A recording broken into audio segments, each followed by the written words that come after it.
Look, it's a nice narrative.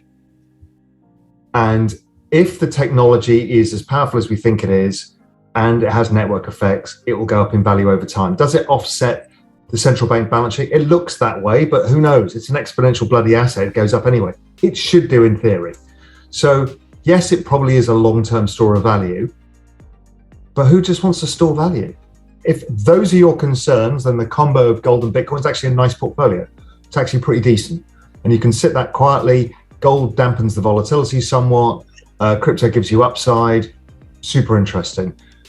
But to talk about how it's taking market share, and it is, because I'm seeing all the family offices allocate outside of gold because of it's just storing it, moving it around. It's bloody clunky and experienced in the contemporary age.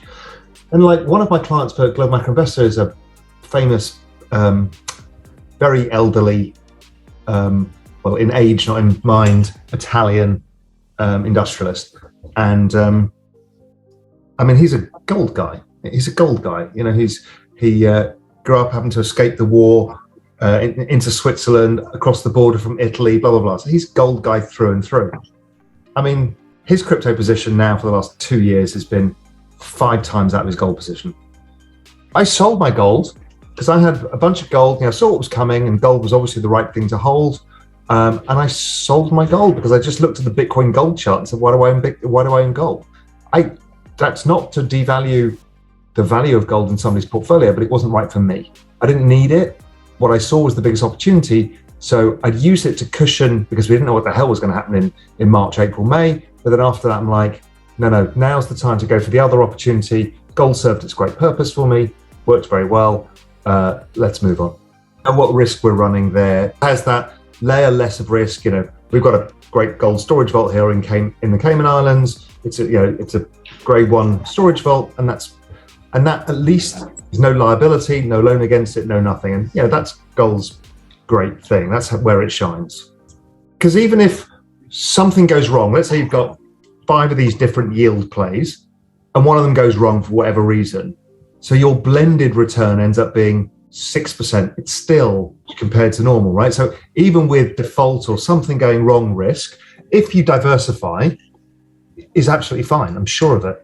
No, I think this is going to be one of the realizations that a lot of people have, and you're not the first person I've seen to have the same realization, which is you sell something in crypto and you go, well, I don't need to put it in my bank account. And then you realize you immediately flip it into a stable coin. Within 5 minutes, you're earning yield. And you're like, so all of that, I have to go to a middleman, I have to pay them to get access to this product and then that, and the bank takes 3 days to clear. It's like, well, it's all nonsense. Why the hell would you even bother? And I've seen a lot of people go through this. It's like, I just paid my physical living bills using my bank account. But, why bother with have your assets in a bank? I get it. Makes sense. It's a new world being built at the same time. And it doesn't need to destroy the old world because we're all going to migrate there. And what we're seeing is that's what network adoption is a migration. You and I have just talked about, well, do we really need a bank account for most of our savings and investments? No. Okay, so you've now, 75% migrated. Okay, that's amazing, right? And you've migrated to another world that functions really well. We're still testing it, but it functions really well. So what happens is over time, people become less reliant on the old world. And this is what people miss about the central bank digital currencies. They're actually making it easier for you to migrate to the new world. And I think that's purposeful. I've had conversations with the Department of Defense and all sorts of people. They know, they're fully aware of the risks that the leverage has within the system, the interconnectedness of the financial system. They're completely aware of it. So for this to be a way for the system not to blow up, it ends with a whimper and not a bang. Everybody, gold community was always, it's gonna blow up one day. Well, we've learned that you disguise the blow up by printing money. Value of the denominator goes down, so it looks like your assets go up. So bit by bit, people just move. And so in the end, when it all blows up, we've got a new system. So, my guess is, if we had this conversation in 5 years' time, my guess is most securities will be on the blockchain. Equities, bonds, futures, everything. So then what does that mean? It's like, well, if somebody goes bust, you know who owns what. Now, if you start putting the derivative contracts on, okay, now we've got rid of most of the issues that are going to lose your or my money from a bank account. But now we're in the crypto world anyway. The central bank digital currencies allow for this movement. So they're building over there this brand new financial system from scratch at ridiculous speed and inviting us over. It's like discovering the Americas all over again. I mean, that irritates me, the conversation about central bank digital currencies, they're coming after your privacy. Firstly, that's somebody screaming on Twitter, right? So which has their information. And then they are on a Google browser that knows everything they've ever looked at, everything they've ever bought, everything they watch, everything. You've frozen.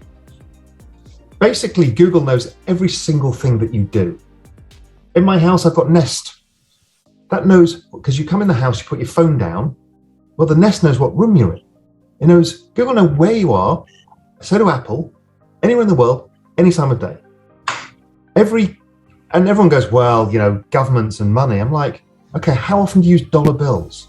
I mean, basically it's to tip the guy who parks your car. That's it, right? So all your bank details are basically available for the government. All of your Google details are available to private people and you can buy them. So why the hell are you worried about your money transfers? They know anything anyway, to your point. Let's change that world and go forward a few years. So now you've got the balance of your account, you're running your business, your foundation, your personal money on your stablecoins account. The bloke in Switzerland says, sure, send me stablecoins.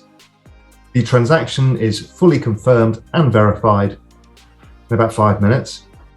And there is no bank in the middle, no closed on weekends, no teller who got it wrong, no person to call. It just changes all of that hassle. Yes, the onus is a bit more on you because there's no help desk in crypto,